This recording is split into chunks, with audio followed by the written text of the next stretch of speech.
Assalamu alaikum wa rahmatullah wa barakatuh. Paix sur ceux qui suivent la guidée. Paix et bénédiction sur le prophète sallallahu alayhi wa sallam, sur ses compagnons, ses amis, sa famille, ainsi que sur tous ceux qui le suivront de bonne foi jusqu'au jour du jugement. Euh, Avant de vous parler un petit peu du sujet du jour, je voulais faire un petit... on peut appeler ça un rappel, ouais, parce qu'on oublie, donc on peut qualifier ça de rappel. Mais avant ce rappel, je devais dire quelques choses techniques. Non, je vous rappelle, je le dis souvent, mais je vous rappelle que, quoique maintenant, avec l'arrestation du gars de Telegram, on ne sait plus très bien c'est où l'endroit le plus stable, où être au cas où certains réseaux ferment. Bon, soit, on verra. Mais bon, quoi qu'il en est, ce que je voulais vous dire, c'est que je l'ai écrit, hein, je l'ai tweeté, donc je l'explique maintenant oralement. En fait, on a bien compris en fait que pour le moment, je dis bien pour le moment, nous les musulmans, on est faibles, on est maltraités d'une façon ou d'une autre, hein. Ça, c'est un fait. Bon, mais est-ce que ça veut dire que on arrête tout, on rentre à la sinistrose, on déprime?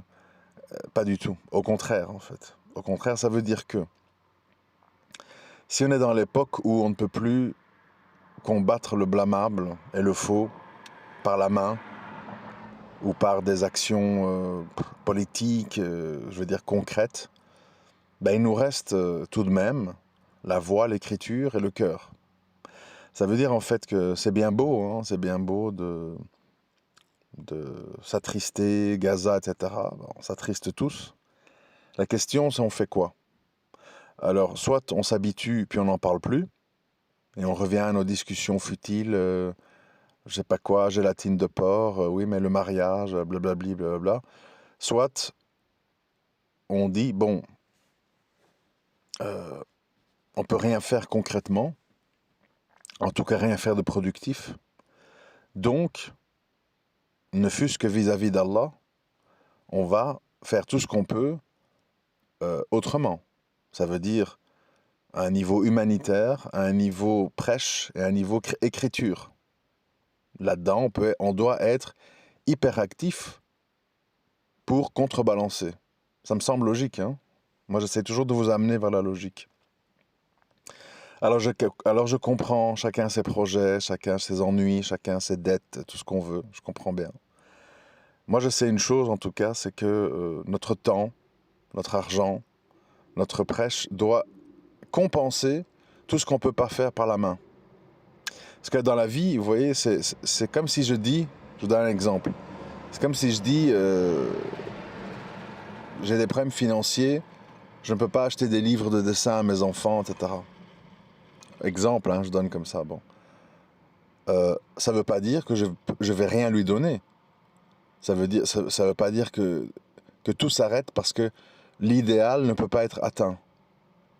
Donc, il faut faire à fond ce qu'on peut faire pour compenser. C'est pas parce que l'idéal ne peut pas être atteint ou pratiqué que on dit bah alors j'arrête tout. Ah ben non. Justement, il faut accentuer ce que tu peux faire. Et ce que nous on peut faire, c'est est-ce qu'on ne fait pas assez, hein, pour vous le dire très honnêtement. C'est d'ailleurs pour ça que à mon âge et malgré mes responsabilités et parfois le peu de temps que j'ai, je le fais, c'est parce que j'estime que c'est pas fait, pas assez. Pourquoi? Ça n'est pas mon problème en fait. Je ne veux pas commencer à accuser les uns les autres. Chacun fait ce qu'il a à faire, voilà. Et donc, Inch'Allah, si Allah me facilite, moi en fait j'ai envie de prendre certaines mesures dans ma vie pour être le plus présent et efficace possible. Il y a des choses qui sont en cours, dont je ne parle pas encore, et qui évidemment nécessiteront du temps, de l'argent, voilà, comme d'habitude, quoi. Donc, pour pas la faire longue sur ce sujet-là, je vous incite de votre côté, plutôt que pleurnicher ou dire oh machin, Gaza, hein, de mettre des choses en place dans ce que vous pouvez faire.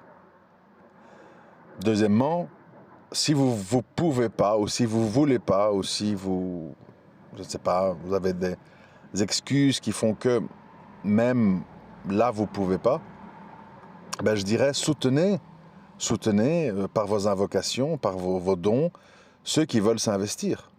C'est pour ça que je dis toujours, bon, moi je vais essayer de mettre des choses en place pour être plus écouté. C'est vrai que je peux pas vous cacher, hein, j'en ai parlé avec mon fils aîné ce week-end, je peux pas vous cacher que ça me fait très mal, vraiment ça me fait très mal, et pas pour une question d'ego, ça me fait très mal en fait de voir que des gens qui racontent n'importe quoi, qui font n'importe quoi, sont là dans des chaînes de streaming avec des milliers de gens qui envoient de l'argent, des dons, des roses, des trucs, c'est fou en fait. On se dit mais c'est pas possible, on doit occuper la place, on doit faire quelque chose parce que c'est l'aliénation en fait. Et ça c'est pas possible. Parce qu'on pourra pas dire devant Allah, je pouvais pas m'investir pour offrir une alternative aux gens. Vous savez, de nouveau, je vous dis, j'en parlais avec mon fils, il m'explique, moi je suis de notre génération, hein. Il me dit, tu sais, papa, il y a beaucoup de gens, ils sont seuls, chez eux, ils ont un boulot, ils rentrent chez eux, ils s'ennuient, etc.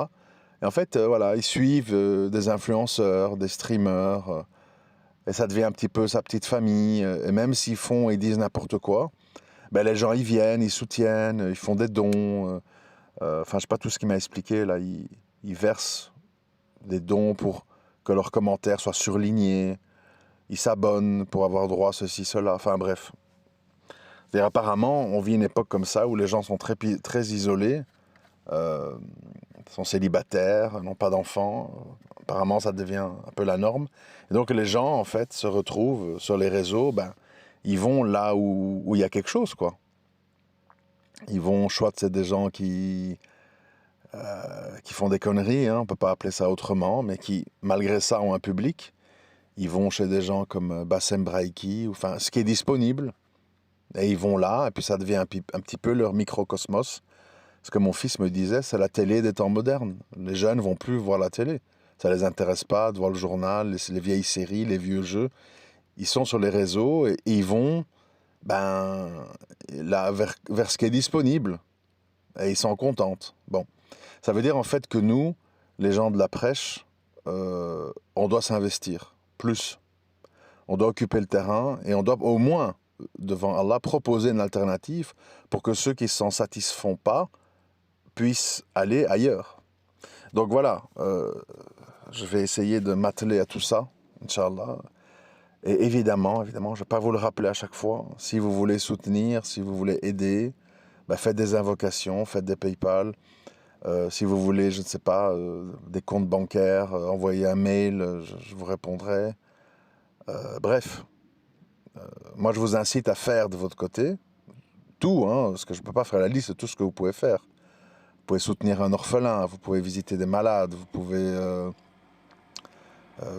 faire des associations, vous pouvez prêcher sur le net, vous pouvez faire des rappels, vous pouvez écrire des petits livres, enfin, chacun dans ce qu'il est compétent, mais ne tombez pas dans le piège de vous dire, comme on subit et qu'on ne peut rien faire, concrètement, on arrête tout le reste. Non, au contraire, il faut accentuer pour contrebalancer les terrains dans lesquels on n'est pas présent, en espérant que ça change un jour, Inch'Allah. Donc voilà, je vous mettrai en commentaire, comme d'habitude, hein, les liens PayPal, l'adresse mail où vous pouvez écrire si vous avez besoin d'infos, etc. Jusqu'à nouvel ordre, en espérant que, je sais pas, que ça ferme pas, bah, je vous invite quand même à vous abonner au canal Telegram, parce que là, je pourrai annoncer tous les nouveaux trucs qui vont arriver, etc. Et vous serez au courant. Et j'espère que vous serez là pour soutenir, pour partager, etc. Comme je vous le dis souvent aussi, c'est important de partager, parce que parfois, il y a des gens, ils ne connaissent pas ma chaîne YouTube, ou ne connaissent pas les comptes de X, Y, Z, hein, tous les gens que vous écoutez, que vous lisez. Et parfois, en partageant, ben, ça ouvre des perspectives. Et on connaît, et puis parfois il y a des gens, ça leur parle, ça leur fait du bien, quoi.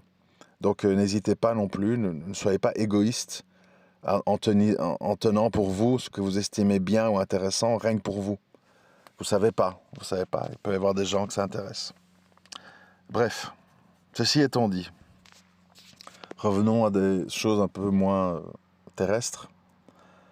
Je voudrais essayer de vous faire comprendre quelque chose qui n'est pas facile à faire comprendre, mais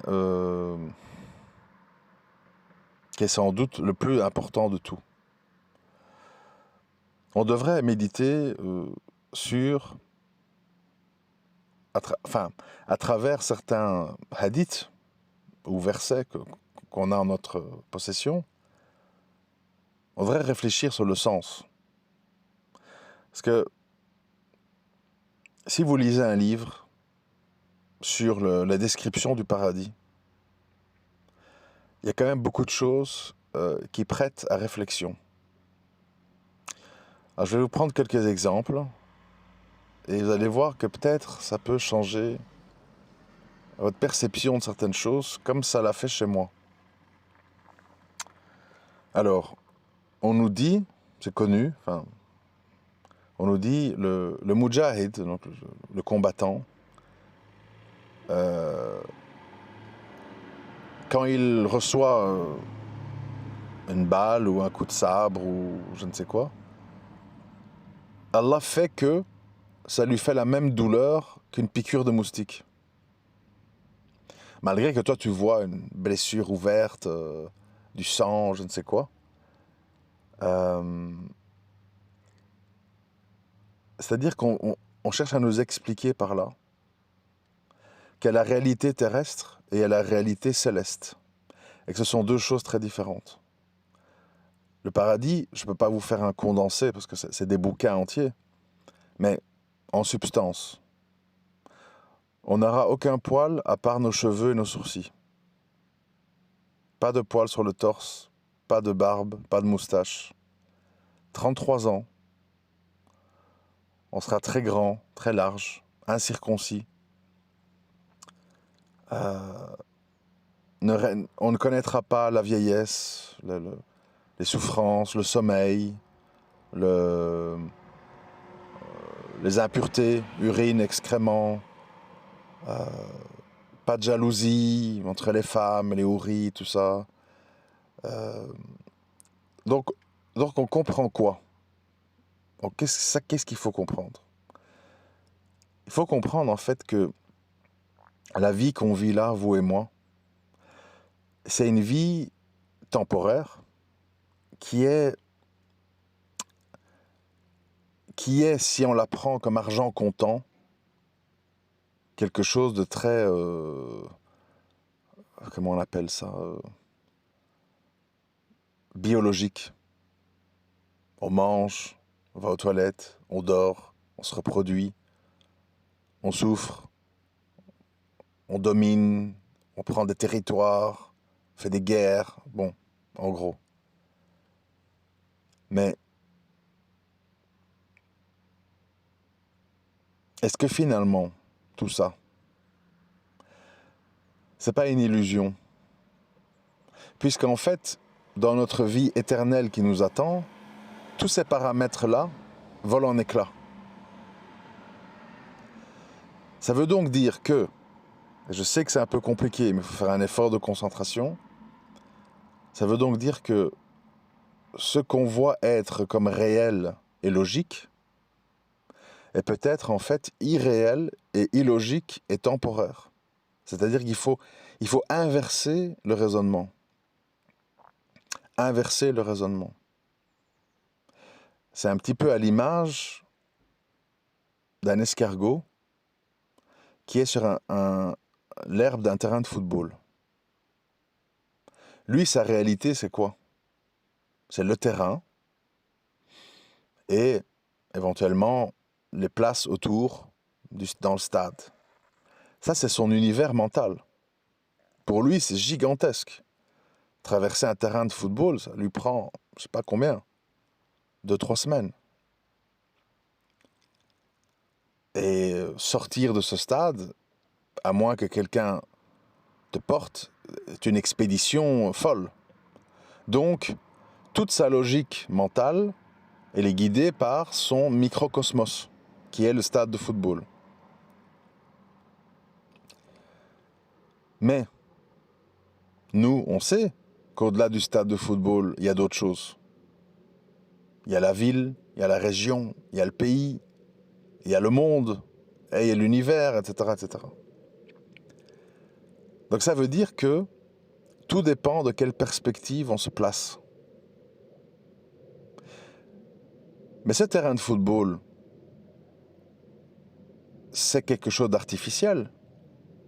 C'est un stade qu'on a construit pour jouer avec un ballon devant des gens qui applaudissent et qui y vivent les événements du match. C'est pas réel.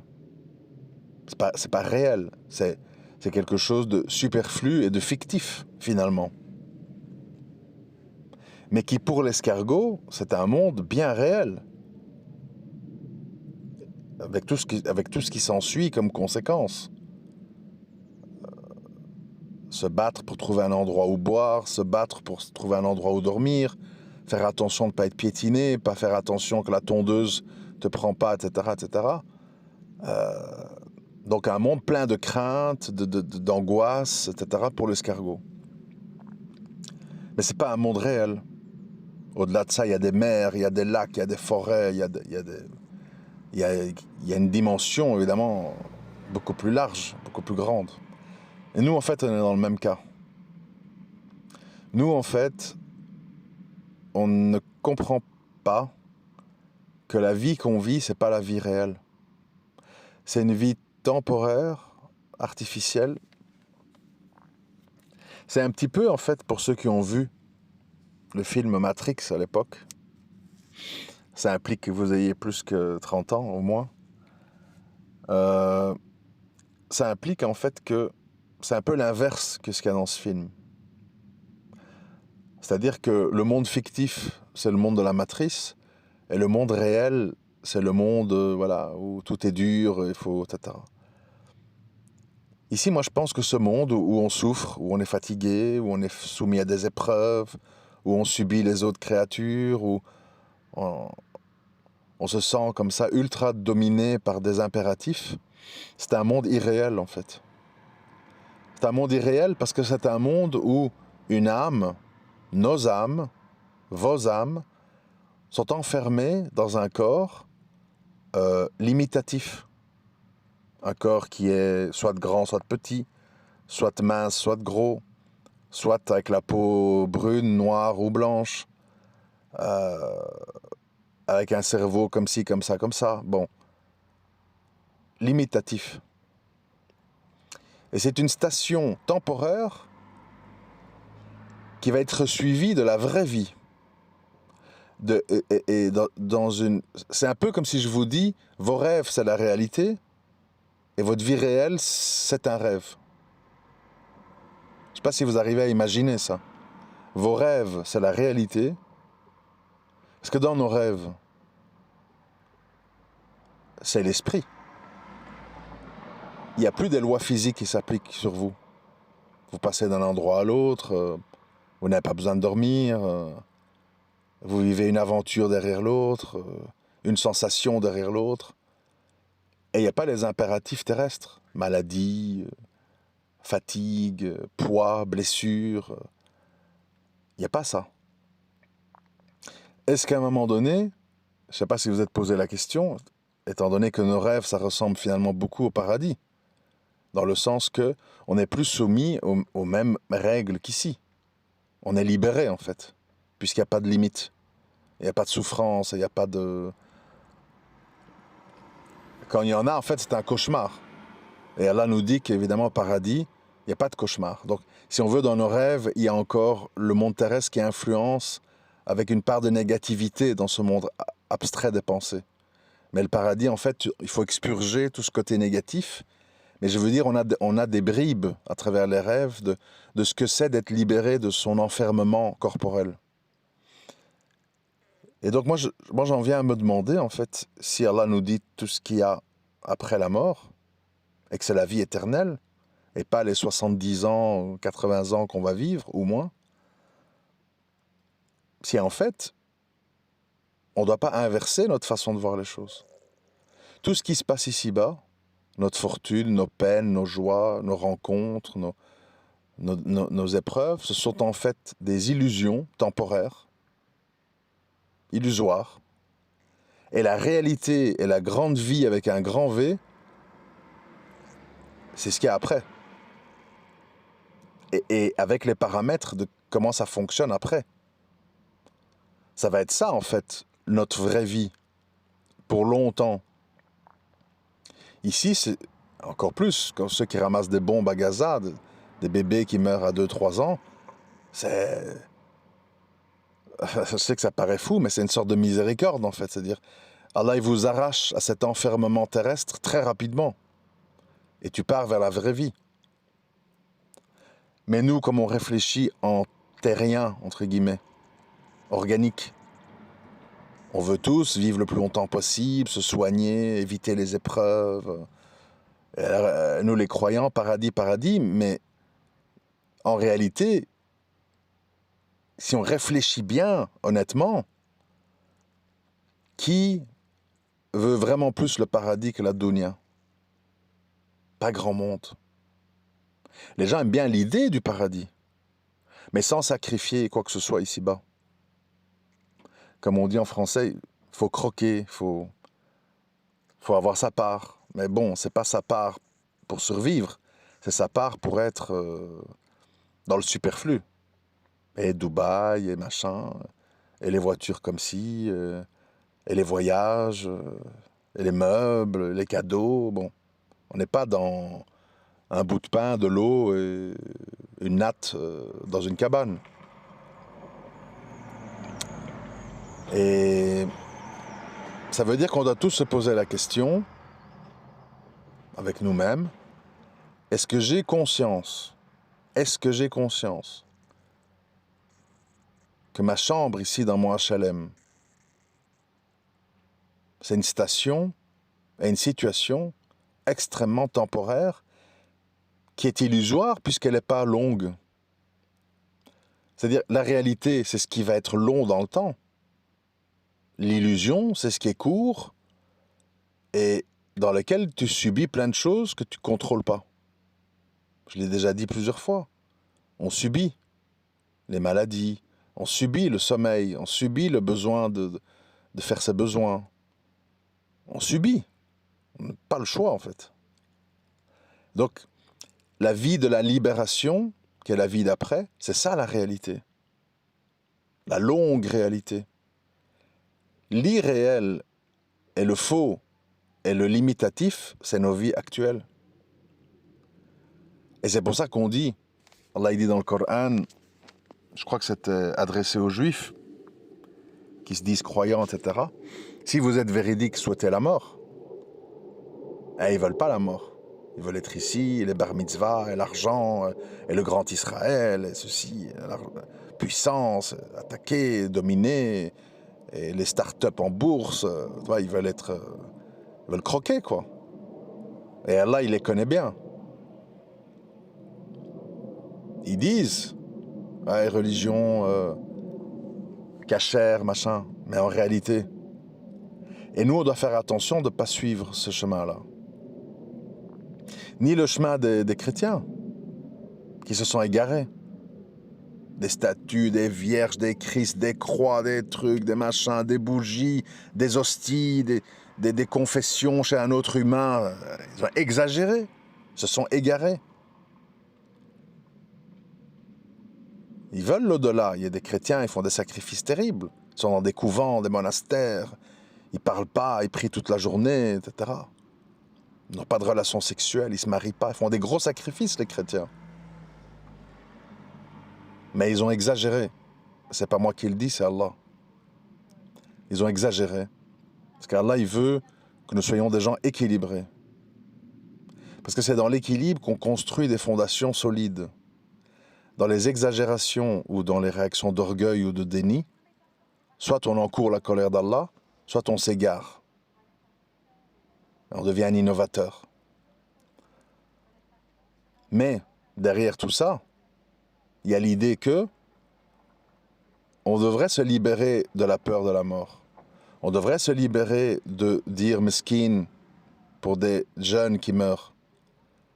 Parce qu'en fait, ils ont rejoint la vraie vie, la vraie réalité de nos âmes, qui ici vivent une illusion puisqu'elles sont enfermées dans des corps et des règles et des choses qui s'imposent à cette âme, qui en souffre.